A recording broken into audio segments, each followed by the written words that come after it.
जब आपको अपनी ज़िंदगी बहुत मुश्किल भरी और संघर्षपूर्ण लगने लग जाए, तो इस व्यक्ति के बारे में एक बार ज़रूर पढ़ना।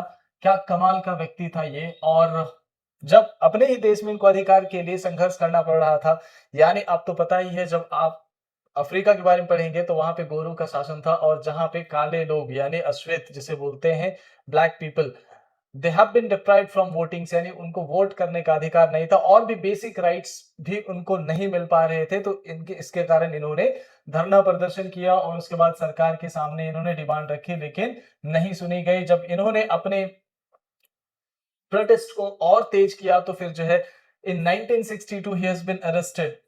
1962 में इनको अरेस्ट कर लिया गया और उसके 2 साल के बाद in 1964 he has been given life imprisonment यानी उम्र कैद की सजा सुना दी गई।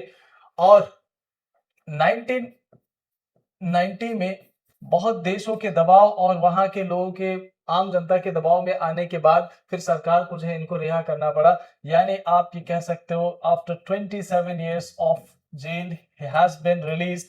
और कमाल की बात यह है कि जब इनको रिलीज किया गया तो रिलीज करने के बाद अगर ये चाहते जैसे ये पावर में आए, ये चाहते तो बदला ले सकते थे, बट ही फॉरगॉट दैट।